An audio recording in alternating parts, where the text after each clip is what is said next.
how do you attain Nibbhana? So if one wants to stop the samsara and one wants to get to Nibbhana, what should he do?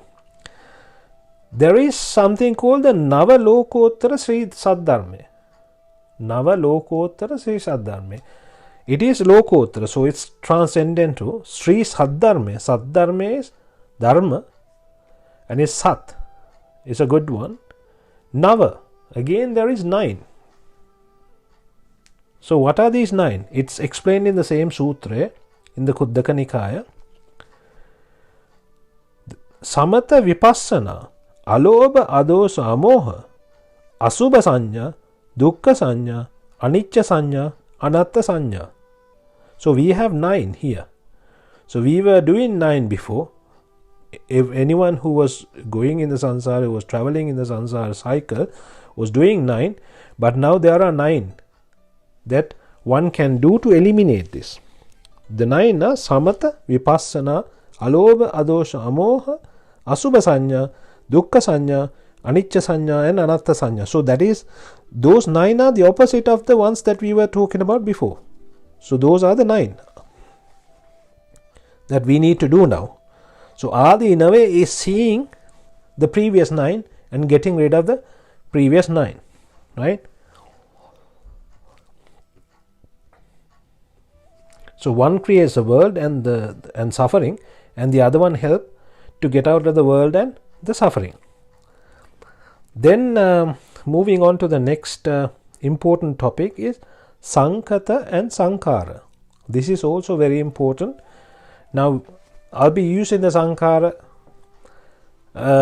when I'm explaining a lot of things, but once we complete this area, you will know what Sankhara is and what Sankhata is clearly. So you don't need to worry about the words and the meanings anymore. Most of the people take Sankhara as physical items. Sankhara has nothing to do with physical items. This is something that you need to understand. They have explained it in several books that way. Sankhata. So listen to the words carefully. Sankhata. One is Sankhata and the other one is Sankhara. Right? Sankhata is something that was built or has been built by a collection of things. So Sankhata is the physical thing. Sankhata. In the Anguttara Nikaya, Sankhata Lakkana Sutra. So Sankhata Lakkana. Lakkana is the characteristics. Lakkana means characteristics of the Sankhata. So they are talking about characteristics of a Sankhata. There are 3 characteristics of something that was built by a collection. The 3 are: there is a birth, there is a death, and there is a change. So every Sankhata, there is a start to it, right? It will change and there is an end to it. So it's the same. We can call it a birth. Doesn't have to be a living being or living thing. If it's a car, there is a birth. Once it's built, it's born, right? And then it changes, it depreciates, and then once it's gone forever, there is no car. That means it's the death of the car. For something that was not produced or built, it is called asankhata. If there is anything that is not built or produced, that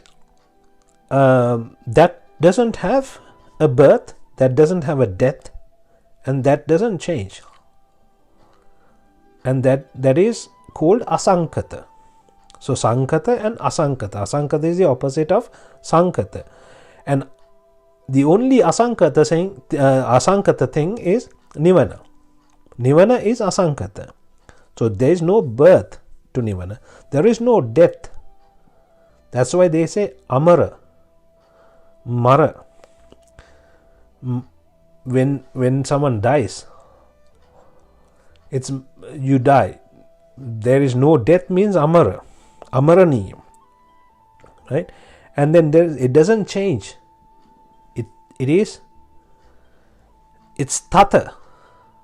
That's why we say tata. It's not anyata. Yeah, that's why we say tata. Tata agata. When one comes to tata, or when one comes to a no change. When I say a no change, that means that person came to that state that will not change, kind of thing. So there is no depreciation of that, right?